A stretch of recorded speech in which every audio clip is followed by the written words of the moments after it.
So tonight we welcome Sue Scott. Scott is a retired public librarian who lives in Raleigh, North Carolina. She's a longtime member of the Jane Austen Society of North America, that's JANSA, Jasna, and frequently presents programs on topics directly related to Austen's novels. She was a speaker at JANSA's 2019 annual general conference, where her topic was the brothers of Northanger Abbey, the good, the bad, and the ridiculous. She has also conducted classes on Pride and Prejudice and Persuasion for North Carolina State's Osher Lifelong Learning Institute, OLLI. Now that she is retired, Sue finds, much to her delight, that she has more time to watch movies, drink tea, peruse farmers markets, and of course, talk about all things Jane Austen. And so tonight, as a companion program to our online classics reading book group, Chelmsford Classics book group on Goodreads, Sue is online with us to present Pride, Prejudice, and Peculiarities, the writing quirks of Jane Austen. Have you been told that Jane Austen never wrote a scene without women in it? Have you noticed that some important characters in her novels don't actually say anything? What can you tell about an Austen character based on their first name? Austen's writing style has a number of unusual features, and our speaker will discuss some of them in relation to Austen's most well-known novel, Pride and Prejudice.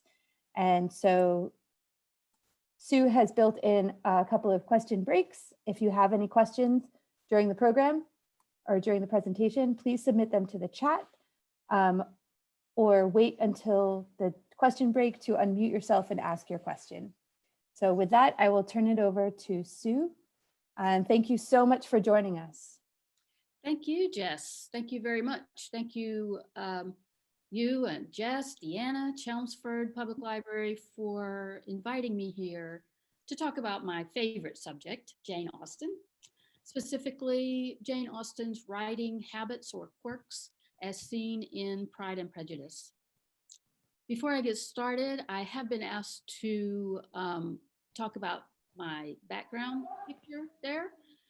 This is Chawton House in southern England. This estate was owned by Jane Austen's brother, Edward. He was the rich brother.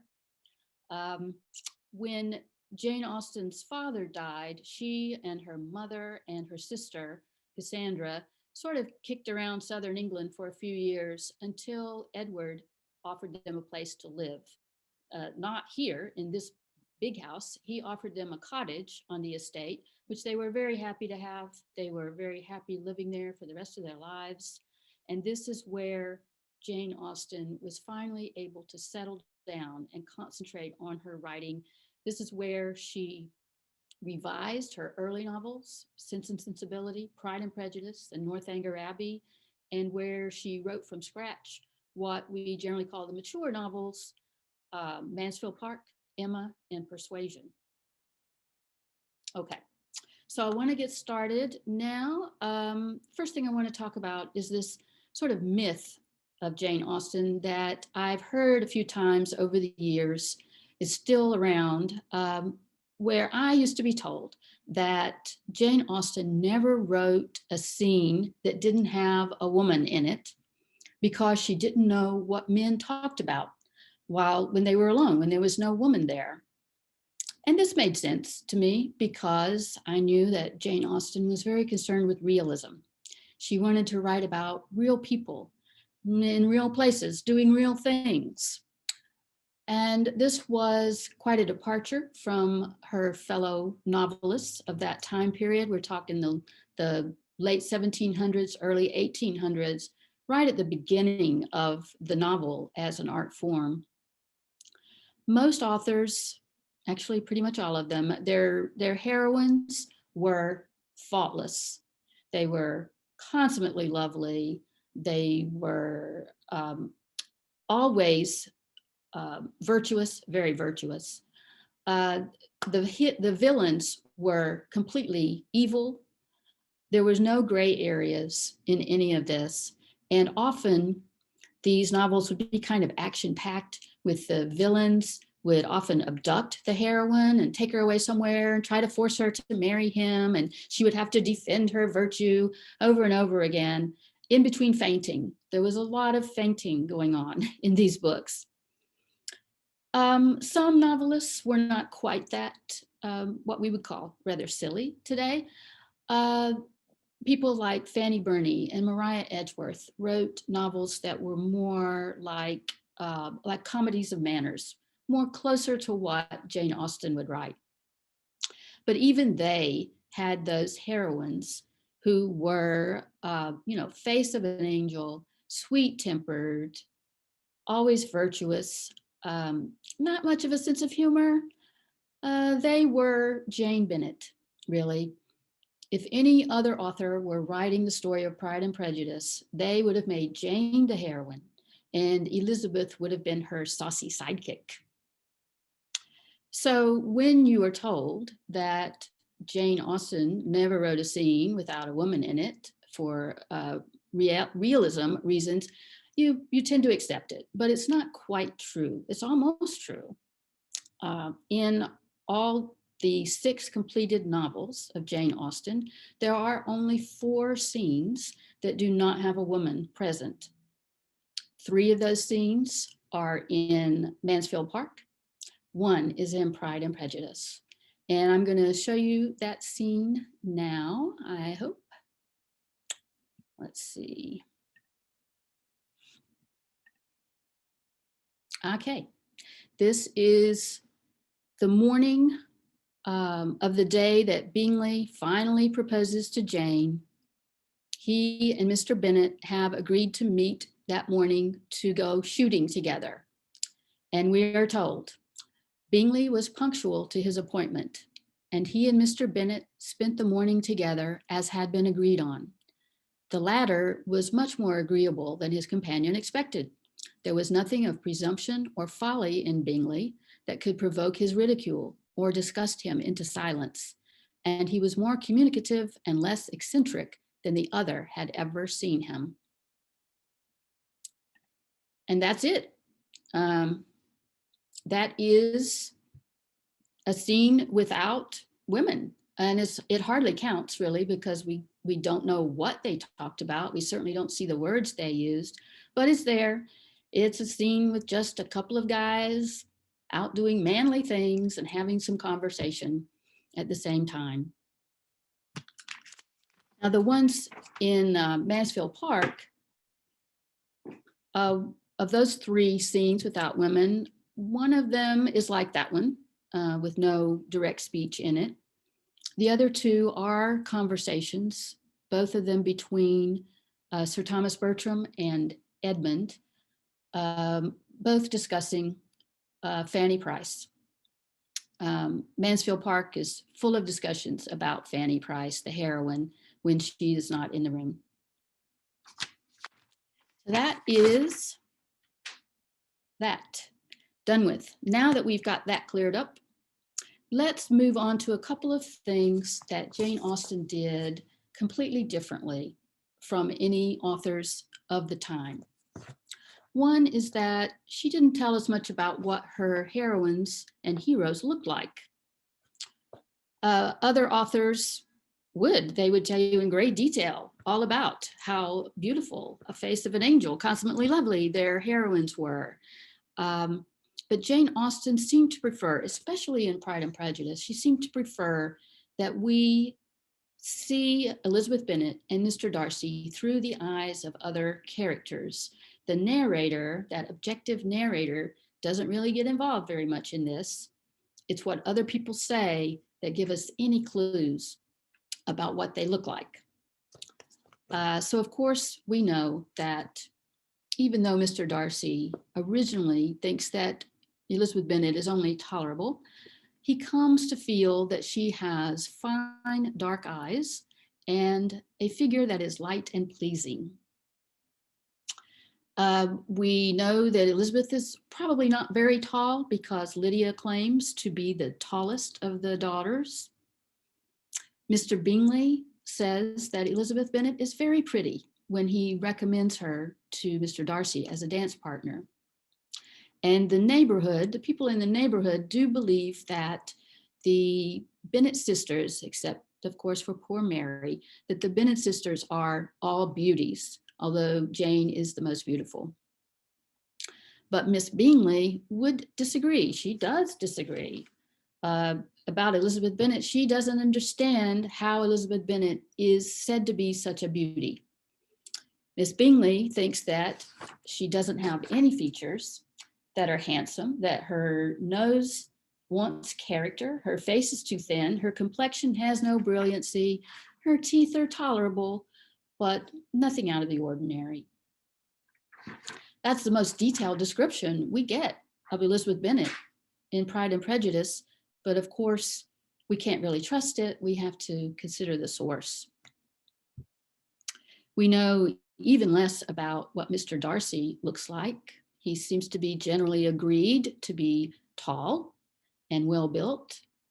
When he comes into the Meryton Assembly at the beginning of the book, and it's known that he has 10,000 pounds a year, it is agreed among the people there that he is a very handsome man. But by the end of the evening, he has been so rude to people that they decide maybe he's not very handsome after all. We do know how old these people are. We know that Elizabeth Bennet is 20 and that Mr. Darcy is 28. It is important to readers to know the ages of people, isn't it? Because knowing the age helps to shape your view of what they might look like, how they think, how they might act. But in novels of the period, we are generally only told the heroine's age. You'll always be told how old the heroine is in the first chapter. She's always young. The author wants to make it clear that she is very marriageable. And so we are always told that. But it is rare to be told the age of anyone else in the novel. But of course, Jane Austen didn't do it that way. Of course, she did the opposite. She told us lots of ages, especially in Pride and Prejudice. We know at the very beginning that of the Bennet daughters, Jane is 22, Elizabeth is 20, Catherine or Kitty is 17, and Lydia is 15.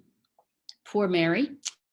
We are not told her exact age. We know, though, that she is the middle daughter, and so we know that she is either 18 or 19. We are not told how old Mrs. Bennet is, but we are given enough information to be able to make a good guess. We are told that she's been married for 23 years. And we know, and Jane Austen's first readers would have known that most women at the time were married between the ages of 18 and 24. We suspect that Mrs. Bennet is no exception, since we are told later on that Mr. Bennet married her because of her beauty and her vivacity, not stopping to check to see how silly she is. And so that's how he wound up with such a silly wife. So doing the math, we can figure out that Mrs. Bennet is probably in her early 40s.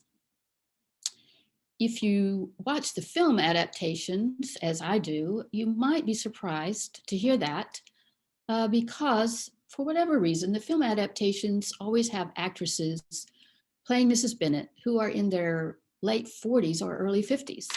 So we tend to think of her as being older than she really is. Mr. Collins has the same problem. In the film adaptations, he's usually played by an actor who is in his late 30s or early 40s. But we are told in the book that Mr. Collins is only 25 years old. He acts a lot older than that, but he is really still a very young man of 25. This makes Mr. Collins, it gives him the distinction of being the only man in Jane Austen's novels who marries a woman who is older than he is. Because we are told that Charlotte Lucas is about 27. 27 is a very interesting age in Austen's novels. Anne Elliot, the heroine of Persuasion, is also 27. She has lost her bloom, and her father fears that she will not be able to find anyone to marry her of her own high social status. In Sense and Sensibility, at the beginning of the book, Mary Ann believes that a woman of 27 can never feel or attract affection again. Mary Ann is quite a character, isn't she? But the most important thing, or the most interesting thing about the age of 27 is that Jane Austen herself was 27, about 27 is how old she was, days away from becoming 27 when she received her only marriage proposal that we know of, from a young man who lived nearby, who was set to inherit a large estate, whose three sisters were good friends with Jane and her sister, Cassandra. He proposed to her one night. She accepted immediately, but then the next morning she took back her acceptance.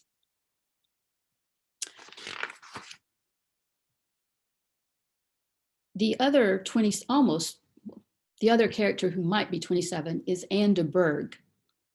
We are told that she was born the same year as Mr. Darcy, who is 28, or a little later. So she's either 27 or 28. I like to think she's 27. Excuse me a minute, I have dropped some of my notes.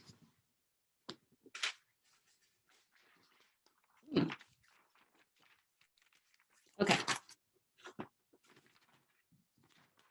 I want to get all these ages right.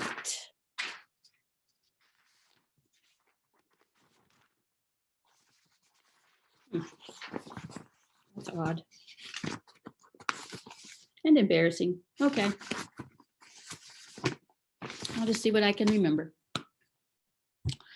Yes, Anne de Burgh, 27, 28. Georgiana Darcy is 16. Mr. Bingley is 22. And we are not told that exactly, but we are told that he has been of age less than 2 years before he comes to Netherfield. And back then, you came of age at the age of 21.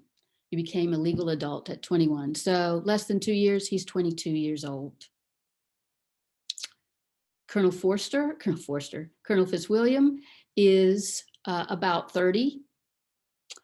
We're told a lot of ages. Georgiana, did I say, is 16. Mrs. Gardner is, we're told, younger than Mrs. Bennet and her sister, Mrs. Phillips, several years younger. So depending on how you define several, she is somewhere in her 30s. We even know that of the 4 Gardner children, the oldest 2 are girls. They are ages 6 and 8, and their 2 brothers are younger than they are. A lot of ages. Jane Austen did the opposite of everybody else when it came to giving you a description of the main characters. The others gave you a lot of details. Jane Austen does not. Other people, other authors rarely tell you the age of anyone but the heroine. Jane Austen tells you lots of ages. She is not like any of the others in lots of ways. So here I've reached the halftime mark of my talk. Let's stop and see if there are any questions or comments. Well, speaking of Jane, your observation about Jane Austen and keeping track of the ages of all of her characters, I think I may have read in the preface to Pride and Prejudice that it's thought that she plotted out the calendar during which that novel takes place, and that some scholars have tried to recreate the exact days on which things happen. Occasionally, she mentions a day of the week, for instance, or a holiday, and so you have certain points you can tie down. And it seems to me, if that's true, that that characteristic ties right in with her desire to have everybody's age precisely plotted. think you're right. Scholars have tried to do that. They haven't quite managed it. They can't find a year that seems reasonable, that fits right in, but they can get close. And other of her books, sometimes they can. They can find it exactly. But you're right. Although what's odd is that her book, Pride and Prejudice, takes place over most of a year, but no one ever seems to celebrate a birthday. It's never mentioned, but people do turn a year older over the course of that book. I think that Lydia is 15. We're told she's 15 at the beginning, but I believe she's 16. It's mentioned that she's 16 at the end. So people do get older. But yes, that attempt by scholars certainly has been made, and you can find timelines where it's worked out as closely as they can, for sure. Good question. Anyone else? Manadnya asks, was it common for girls as young as Lydia to get married? Oh boy, I'm not sure if it was common. Certainly, when you were that young, I think you had to have your parents' permission. That's one of the reasons people ran off to Scotland, because you didn't have to have a parent's permission to get married there if you were young. So that's why Lydia was heading that way, or she thought she was heading that way with Mr. Wickham, but he wasn't taking her to there. But if it was common, I wouldn't be surprised if it was common at that time. I mean, it still happens now, but in North Carolina, they're trying to get a law passed saying that you can't get married at the age of 14 or 15, which you can do here now, we are ashamed to say. But certainly in England at the time, that wouldn't have been considered incredibly young to get married, but you would need a parent's permission to do that. Mm-hmm. And then Laura Bearfield asks how she's interested in how exactly are you tying Austen's age of 27 to her proposal to the age of Jane's friend, Charlotte Lucas? Oh, just noting that they are the same age, and that's interesting. I think it's interesting that Jane Austen keeps using that age, 27. She could choose anything, but she keeps choosing 27, which just happened to be the age she was about to turn at that real pivoting point in her life that was so important. If she had stuck with her yes to Harriet's being with her, it would have changed her life immeasurably. We probably wouldn't have had all these novels if that had happened. She would have gotten married and started having children and not have time to write, as so often happened. Yeah. Linda has her hand raised. Go ahead, Linda. So until you actually mentioned their ages tonight, I hadn't realized that there was a 7-year age difference between Lizzie and Charlotte. Would that mean Lizzie was actually closer in age to the Charlotte's younger sister? Is her name Mariah? We don't know how old Mariah is. She certainly seems awfully young, doesn't she? But it seemed like maybe she and Charlotte were closer because they just had more in common than Elizabeth felt with Mariah. But now that I'm thinking about it, maybe Mariah was even closer in age to Lizzie than Charlotte was. Hard to say. I bet she was. I mean, now that we think about it, she probably was. She was probably the next girl in line to the family to come out.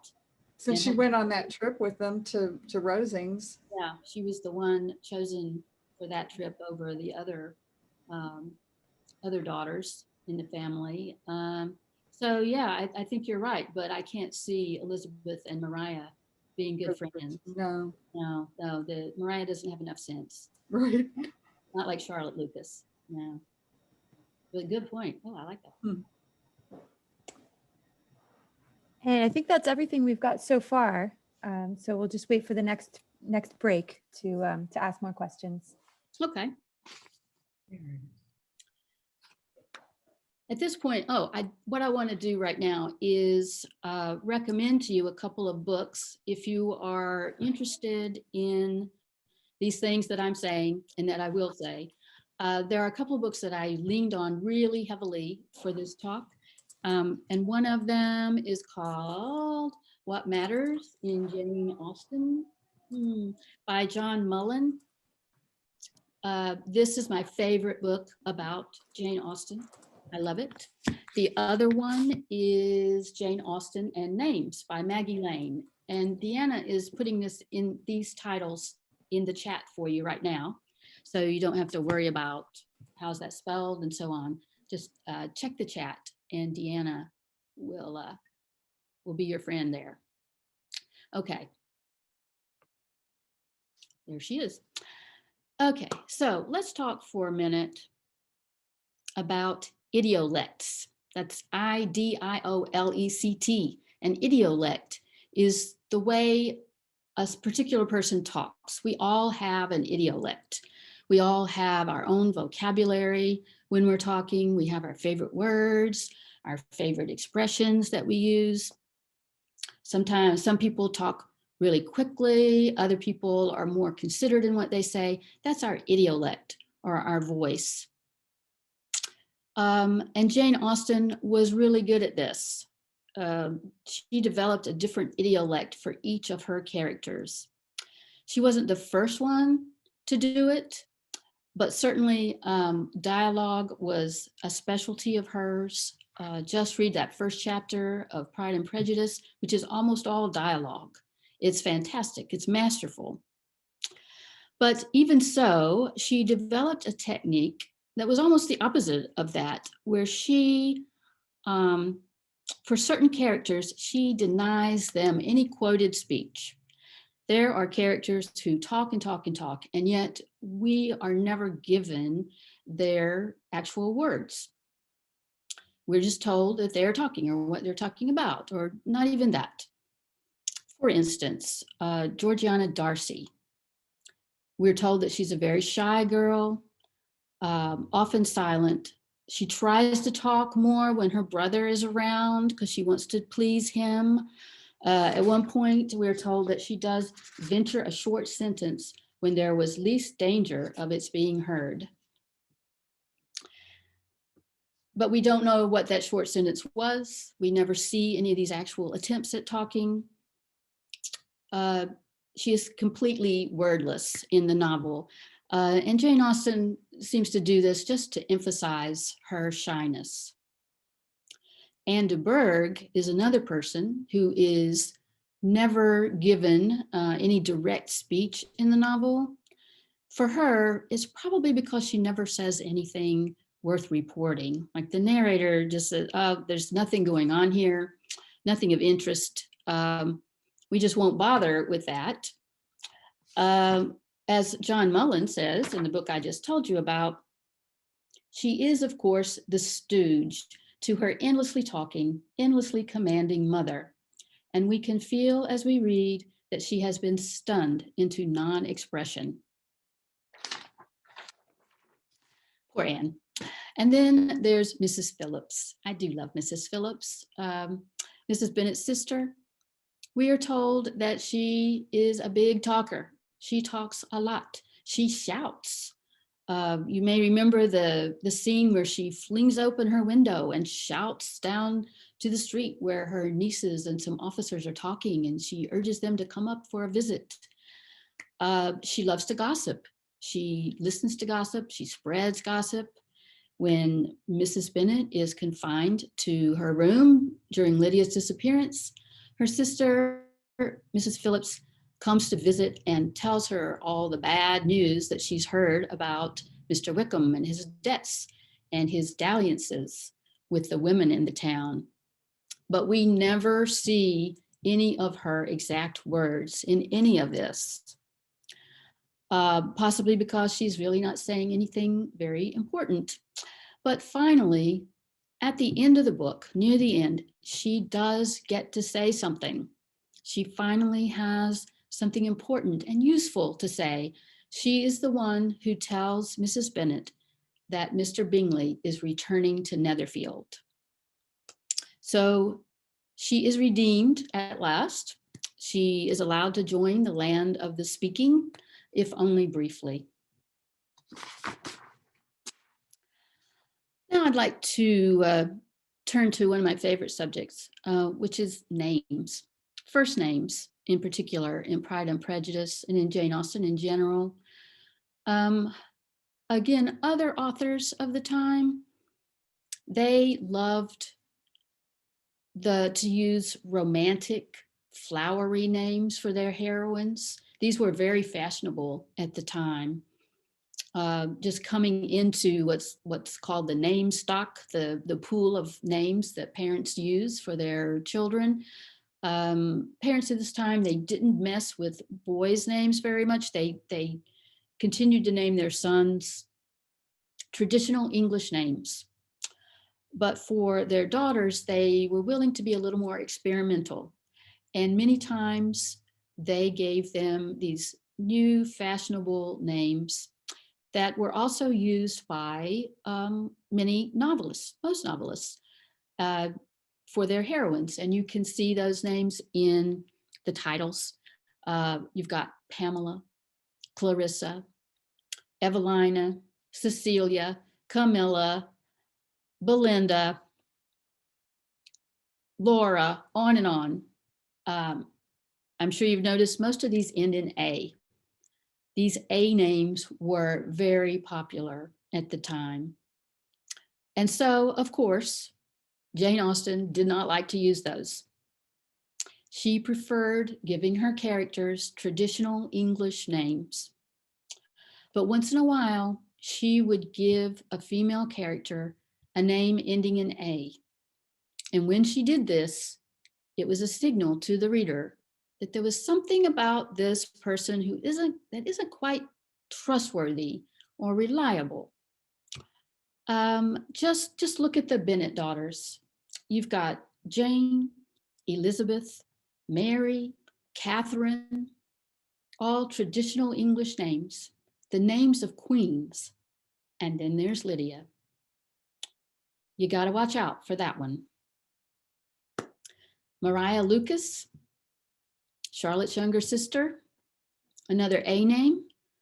And I do want to pause here to say that Maria is the correct pronunciation of this name at that time in that place. I used to wonder about this, but I finally found the answer. Maria was the pronunciation until after the Napoleonic Wars, when the English started traveling more on the continent and they were exposed to the Maria pronunciation then. But at this time, when Jane Austen is writing, it is Maria. So Maria Lucas, Charlotte's younger sister, is the one who goes with her to visit her sister at Hunsford Parsonage after Charlotte's marriage. She's a sweet girl. There's no harm in her, but she is very easily impressed, isn't she? Remember that scene where she goes running to Elizabeth shouting, "Lizzie, Lizzie, come to the window. There is such a sight to be seen." And Elizabeth goes rushing to the window, and it's just Anne de Bourgh out there in her carriage talking to Mr. and Mrs. Collins. And Elizabeth is kind of like, oh, geez. But that's Maria. And then, of course, there's Georgiana Darcy.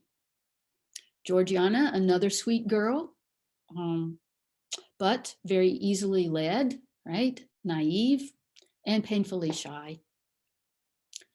Our only other A name in Pride and Prejudice is Louisa Hurst, Mr. Bingley's married sister.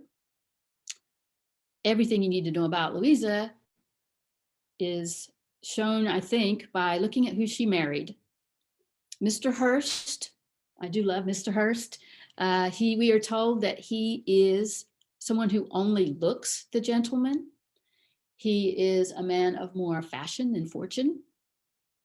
And he is shocked that Elizabeth Bennet could prefer reading a book to playing cards. That's Mr. Hurst.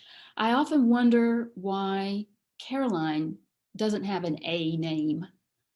She seems like a really good candidate for it. But I'm sure Jane Austen had a reason. She had a reason for everything. Now, the last thing I want to talk to you about is Jane Austen's narrative technique. It was called free indirect discourse. Well, it wasn't called that then. It wasn't called anything. Now it's called free indirect discourse. This is something that other authors had played around with. There's a little bit of it here and there. So Jane Austen did not invent it, but she saw the possibilities in it. She developed it. She perfected it. She showed them how it was done. And it is now considered to be revolutionary. One scholar, William Galperin, has pointed out that Austen's discovery of what free indirect discourse could do was comparable in the history of the novel to the discovery of the atomic bomb in the history of warfare. Thereafter, things were never the same, and free indirect discourse became a basic feature of the novel. So let's talk about what that is. Let me take you back for a minute to middle school, high school. Some English teacher somewhere probably told you that an author can write a book from either the first person point of view, where you say, I went to the store, the second person point of view, you went to the store, or third person, he or she went to the store. The third person can be have a variant of the third person omniscient, where the narrator knows everything. The narrator knows what the characters do, what they think, how they feel. Free indirect discourse is another variant on that. In free indirect discourse, the third person narrator will sometimes in the book sort of merge with a character. The boundary between the two gets very blurry, and you are presented by the narrator with the character's thoughts. Let me show you some examples. We're going to look at a couple of examples here. Let me share the screen. Here we go. Here we go. Here's our first example is right after the Meryton Assembly. And we are told, Bingley had never met with pleasanter people or prettier girls in his life.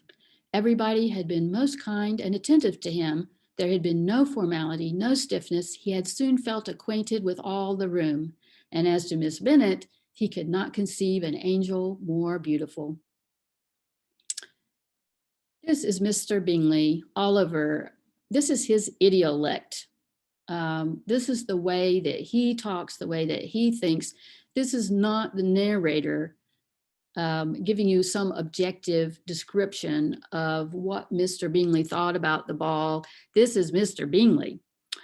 The narrator is not telling you Mr. Bingley thought that. The narrator just presents you with his thoughts. This is not a first person description where it says, where Mr. Bingley is saying, I never met pleasanter people, which sometimes happens in the film versions. A lot of times the person doing the adapting will take this, this passage and make it into dialogue. But it was not meant to be so. It's just his thoughts, and we are just presented with them in Mr. Bingley's language, as he would say it, with all his enthusiasm and his exaggerations. Never met with pleasanter people or prettier girls in his life. And as to Miss Bennet, he could not conceive an angel more beautiful. Mr. Bingley, all over. In the second example, we have a contrast, Mr. Darcy. This is at Netherfield. When it's near the end of the time when Elizabeth and Jane are going to go back to Longbourn, like the next day. Mr. Darcy has realized that he does have a strong attraction for Elizabeth Bennet, but he knows that this is an entirely improper relationship. He has decided that he is going to cut that off. He's not going to think about her anymore. He is going to let her know, if he can, that she should not expect anything from him. And we are told, he wisely resolved to be particularly careful that no sign of admiration should now escape him, nothing that could elevate her with the hope of influencing his felicity. Sensible that if such an idea had been suggested, his behavior during the last day must have material weight in confirming or crushing it. This is Mr. Darcy all over. This is his idiolect. It's so formal and so stiff. Nothing that could elevate her with the hope of influencing his felicity. Oh boy. So Mr. Darcy, that is our first clue that we are in free indirect discourse land here. There are others with this. This is a more complex free indirect discourse passage. The next one would be the word now that is emphasized. No sign of admiration should now escape him. If this word is the straight narrator telling you all this, there would be no emphasis on a word. Sometimes in free indirect discourse, you'll even see exclamation points or dashes or question marks.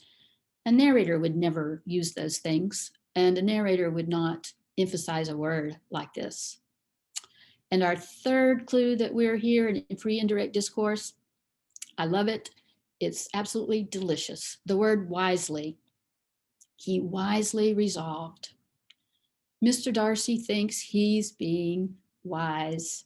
He thinks that he can control his attraction to Elizabeth.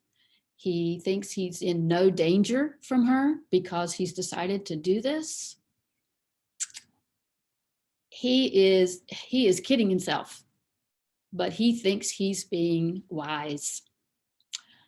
It's really a clever, subtle thing that Jane Austen has done with that one word. She might be poking a little fun at him for being so self-deluded, very human thing to do. I like it, especially because you might be drawn into this too. The first time you read this book, if you don't know how it's supposed to go, you might accept this from Mr. Darcy. You might think that this is the narrator telling you this and everything here is true and that's it for Mr. Darcy.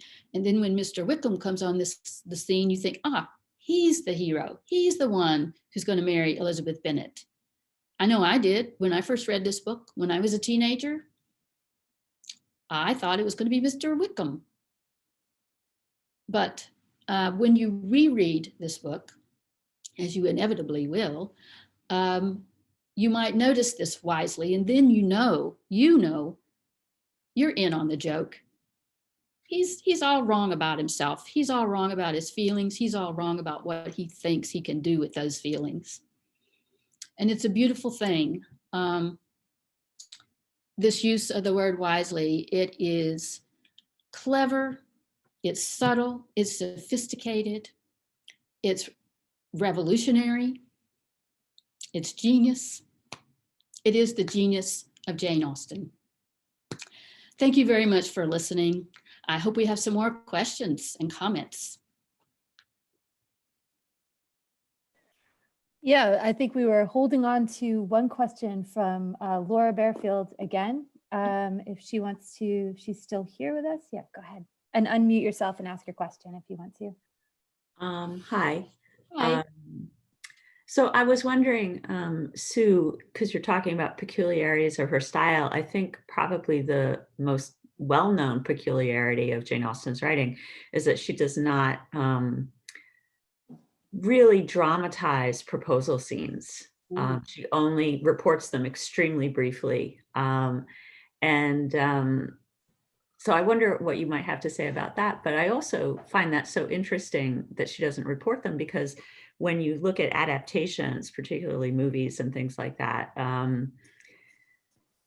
it kind of gives people real leeway to create their own proposal scenes, which I thought has always been fine. But then in the last Emma movie last year, in the middle of it, she gets a bloody nose, which I thought was very strange. So anyway, I thought since your talk is peculiarities, if you wanted to address the proposal scene issue. Okay. I agree with you. That nosebleed, ridiculous. Although I read that that actually happened to the director. Yeah, it was an actual nosebleed and they kept it in. Oh, yeah. Oh, but I wouldn't have it anyway. But no, you're right. She does not often, or once in a while, we'll see it in Emma. I think we get to see it. And of course, if you count that beautiful letter in Persuasion as a proposal, then you see that too. The letter, what's usually called the letter, and which I love so much, very romantic. But yes, people are often frustrated by that lack of proposal. We certainly see that in Pride and Prejudice twice. But I think that maybe Jane Austen, I mean, there's just speculation about why she did that. In Sense and Sensibility, you don't see it. In Northanger Abbey, it's I don't think you get this. You don't really get the words. There's a lot left out there, and I wonder if she is again letting the reader decide what they think a romantic proposal scene would be, and letting them, and they fill it in there. It is a really interesting thing. And you mentioned the film versions. I just heard a talk over the weekend from John Mullen, author of my favorite book. I love John Mullen. And he was saying that every film version has to have a kiss, which we readers complain about sometimes because it's not there in the book. It's not in the book. But he says that they have to do this in order to in order to make clear that there's a chemistry there between these two, especially in Emma when you're not thinking that way. But they have to sex it up a little and show you some of that, which you don't get in Jane Austen. Although there, I think you can feel the chemistry quite often in the books, where maybe you do have to make it more clear in the movies. But that was just another interesting point on your question. But yeah, thank you for asking. Phil and Gabriel had a question. Oh, hi, Phil and Gabriel.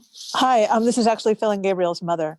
Hi, there was what you spoke about the narrative voice. There were like indirect. Sorry, there were lots of words, and the examples you gave made me think of that fabulous line from the end of the book. Happy was the day on which Mrs. Bennet got rid of her most deserving daughter, and it sort of, given what you said, it sort of mixes Mrs. Bennet's narrative and the narrator's sort of commentary on Mrs. Bennet, like all in one sentence. That's a masterful sentence, isn't it? It's wonderful. It tells you so much about the narrator's attitude towards Mrs. Bennet, I think, and Mrs. Bennet herself. Oh, yes, finally she's happy.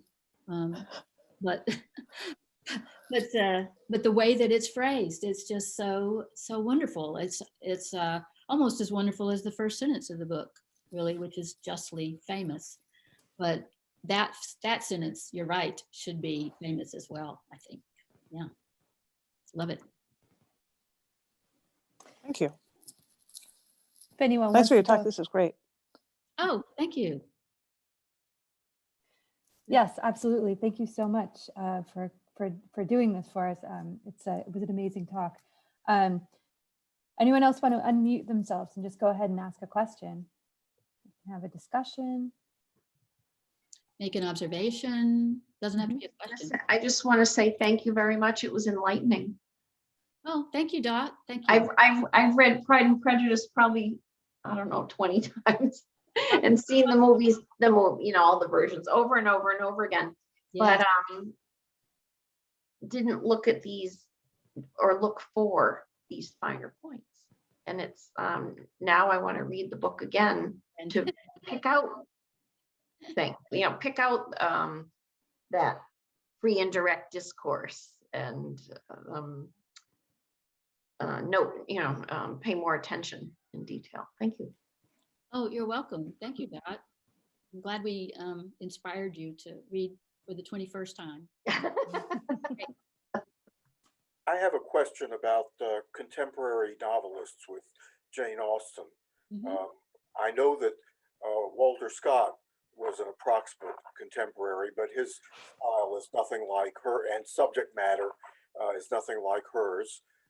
Dickens came later. I think that some of the novels like Pamela and Clarissa were earlier. Yes. Who were the people who were the contemporaries publishing at the same time? And in what way would you compare and contrast them to Jane Austen? Oh, who could be compared to Jane Austen, really? There, of the people who were publishing at that time, there are very few that are still being read today, as Jane Austen is. You mentioned Sir Walter Scott. Most people have heard of him. Very few people have read his books still. Maybe in Scotland they're still reading them. Most people have heard of Ivanhoe. Few have read it. Once in a while they do a movie. I think Rob Roy got that one back into print here. But really he's not read very much anymore, but he was contemporary with her. His first novel, Waverley, was published in 1814, which was the year after Pride and Prejudice. She complained to her sister that Sir Walter Scott should not be allowed to write novels.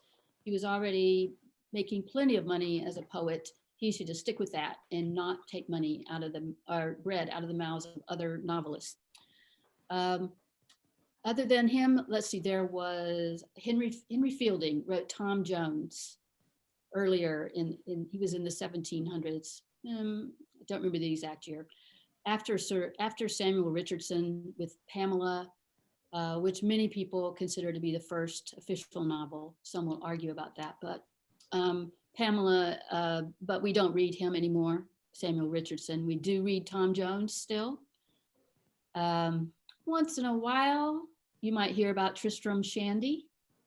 Made a movie of it some decades ago that maybe increased some interest, but it's a hard novel to read. Otherwise, really, unless you're a graduate student in English literature, I don't know that you're reading too many of her contemporaries. Maria Edgeworth was certainly one that Jane Austen admired, the book Belinda. Fanny Burney, Jane Austen admired Fanny Burney, Cecilia, and Camilla. But Jane Austen loved, her favorite book was Sir Charles Grandison by Samuel Richardson, which is well over 1,000 pages long. I think it's over 1,500 pages long. But she, according to her nephew, she read it multiple times and really loved that book. But people don't read it today unless you're a big Jane Austen fan and you get curious and you want to know, you want to read her favorite book. And so you try. But I will say one more thing about Sir Walter Scott, which was that his influence was incredible. The Waverley was an incredible bestseller, incredible. Most of us haven't even heard of it anymore, much less read it, but he was incredibly influential. He's credited with inventing the historical fiction genre, but he did not. Waverley was not the first historical fiction novel, but he's the one who popularized it. He made it allowable for men to write novels because his novels were so manly, and until then they were mostly written by women with women as the main characters. They were mostly read by women. Men did read them, but often wouldn't admit that they read them. Sir Walter Scott made it okay for men to read novels and to write them. And of course, once men started reading and writing novels, novels gained in respectability, wouldn't you know it? But okay, at least it happened. So Sir Walter Scott, very interesting. Thank you. I think Laura Mhm. Laura Bearfield also suggests, is Elizabeth Gaskell later? Yeah. She's later, yes. Yeah. Yes, 1848, North and South, maybe. I know I've looked that up. I know I've thought about that and I looked it up and she was later. Wives and Daughters. Yes, Lives and Daughters, North and South. I love North Yeah, and and I don't, if I can interject, I mean, you're talking about 18th century novels as the realm of graduate students and very long books and things like that. And I might just suggest that, you know, if people really love Austen and are interested in the stuff of this period, you know, even if a novel is long, like Tom Jones is an amazing novel. And so, you know, you can read 300 pages of it and then go read something else and then come back and read another 300 pages. You know, that you can break this stuff up and, you know, really enjoy reading these rather long things, but there are also shorter ones. Fielding writes a novel called Joseph Andrews, which is, I'm trying to remember, it's probably not more than 300 pages. So, you know, I wouldn't be discouraged if you're interested in reading beyond Austen. Oh, yeah. Sorry, as a retired librarian, I would never discourage people from reading anything, but it will be hard to find some of those others. You may have to buy it or get it on interlibrary loan because so few people are reading them now. But Tom Jones, oh, that is a rollicking good time. My book club read that a few years ago, and it was very popular. I think, Sue, you're talking more about like Sir Charles Grandison is 7 volumes. That's a commitment. Yes, it is. But your book club read the first 50 to 100 pages, I think. That was the Right. And I wanted to continue. No one else did except for Lori. There was one other person in the group willing to go on to volume 2. Everybody else was like, that's enough. We got a feel for it. That's good. We're good. Yeah. And we have a Jane Austen book club that's reading Evelina by Frances Burney or Fanny Burney, whichever you choose. Right now, I suspect there won't be a lot of people finishing that one either, but we're trying it. We're going to give it a try and get an idea of it at least. Yeah. And then Giselle also suggested Maria Edgeworth and Charlotte Smith, but we might be just retreading the theme. Oh, okay. Yep. Thank you, Giselle. I'm not familiar with Charlotte Smith. I'll have to look that one up. Okay. And then also Anne Radcliffe. Mhm. And then Laura agreed with Radcliffe. Just looking for questions, but Joseph Andrews is also a short novel by Fielding. And what was Jane's favorite book again? Sir Charles Grandison. Mhm. The hero's name is the name of the book. Sir Charles Grandison, Grandison, Mhm. by Richardson, the same person who wrote Pamela, Okay. most well-known novel. If you want a challenge. And I think the satire Shamala, was that? Fielding. Yeah, Fielding wrote Shamala. Satire Pamela, yes. okay, so that's all the questions that I have in the chat. If anyone wants to chime in and ask a question, we have maybe like another time for one more. Somebody? Anybody? No, everyone's had their fill? Oh, that's great. I mean, we timed it really well. No, that's perfect. Thank you so much, Sue, for a wonderful presentation. You did a really excellent job. And it's very encouraging going forward as we try to develop a series of these kinds of programs. We're getting a lot of thanks in the chat. And thank you everyone for sharing the way that you found out about this program. I will certainly keep you informed of upcoming programs similar to this one. And I will be sending a copy of the recording out to anyone who is registered as well. So thank you. Please let me know if you have any questions. And yeah, thanks again, Sue.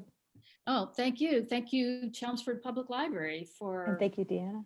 allowing me to do this. I feel lucky. Thank you all so much for coming and staying till the end. Thank you. Once again, if you haven't already joined our group on Goodreads, definitely check that out. The Chelmsford Classics book group on Goodreads. We're going to be starting Fahrenheit 451. If you'd like to revisit that novel or read it for the first time.